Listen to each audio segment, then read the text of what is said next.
Hello dear students, this is Pragati. आपण पाहतो आहे सेट्स प्रॅक्टिस सेट 1.3 चा question number 3.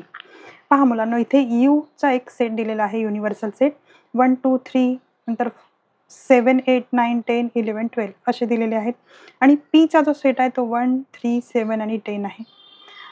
Then show the sets U म्हणजे हा युनिव्हर्सल, नंतर P चा सेट आणि P dash by the Venn diagram. हे आपल्याला वेन डायग्रामने दाखवायचं आहे. तर सगळ्यात पहिले आपण हे दोन गिव्हन लिहून घेऊया आणि P डॅश काय होतं ते काढूया.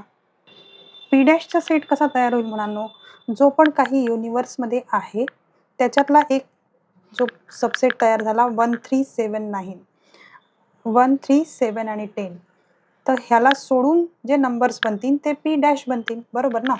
तर पहा 1 इथे पण आहे तर 1 नाही येणार, 2 लिहावं लागेल, 3 इथे आहे तो नाही घ्यायचा आहे, 7 पण आहे, मग आता राहील 8 नंतर 9 आहे का, इथे 9 पण नाही आहे, मग 9 राहील, 10 आहे, 11 आणि 12 अशा प्रकारे हा P डॅश होतोय. आता आपण डायग्राम काढूया. तर पहा डायग्राम काढताना आपल्याला P चा आपण या सर्कलमध्ये करूया, बरोबर, आणि P डॅश आपला हा सर्कलच्या बाहेरचा राहील. दोनही मिळून जो बनेल तो आपला युनिव्हर्सल सेट बनेल. तर P इक्वल टू काय आहे, P इक्वल टू आहे तुमचा 1 3 7 आणि 10, बरोबर. आता P डॅश काय आहे 2 8 9 11 अँड 12, दोनही मिळून युनिव्हर्सल. पाहूया नेक्स्ट क्वेश्चन आहे मुलांनो, व्हेरीफाय P डॅशचा पण आपल्याला कॉम्प्लिमेंट पाहिजे, म्हणजे P dash dash equal to P. तर करून पाहूया आपण. आपल्याला P डॅश काय भेटला होता, तर डायग्राममधून आपल्याला समजेल, किंवा आपण P डॅश पण बनवला होता. काय काय होता, 2 8 9 11 आणि 12 हा आपला P डॅश आहे. तर पहा डायग्राममध्ये हा आपला P डॅश आहे एवढा, आणि P डॅशचा पण आपल्याला डॅश काढायचा आहे, म्हणजे हे सोडून जे युनिव्हर्समध्ये आहे. तर मग काय आहे, तर तो P डॅशचा डॅश, म्हणजे त्याचा पण आपल्याला कॉम्प्लिमेंट घ्यायचा आहे. तर तो सेट काय होईल 1 3 7 आणि 10, आणि 1 3 7 10 हे काय आहे, हा आपला P आहे, म्हणून हा जो आहे आपला इक्वल टू P आहे, बरोबर ना.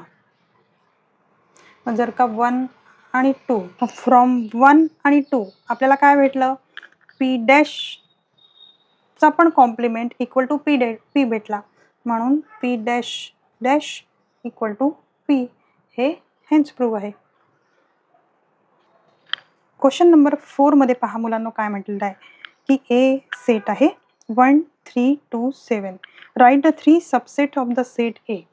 सबसेट कशाला म्हणतात, की एक बिगर सेट आहे आणि त्याचे आपण छोटे छोटे सेट्स जेव्हा बनवतो तेव्हा तो सबसेट होतो. तर त्याच्यामध्ये आपण सिंगल 1 पण ठेवू शकतो, सिंगल 3, सिंगल 2 किंवा सिंगल 7 असं पण ठेवू शकतो, किंवा मग डबल डिजिट नंबर 1 3 1 2 1 7, त्याच्यानंतर आपण 3 डिजिट पण ठेवू शकतो 1 3 2, किंवा मग 3 2 7, किंवा मग आपण पूर्ण 1 3 2 7 चा पण एक सेट असा बनवू शकतो. ह्याच्यापैकी तुम्ही कोणतेही 3 सेट्स लिहू शकता. हे तुम्ही स्वतः करू शकता मुलांनो. Students, if you understand well, then please type yes in the comment. Thank you for watching.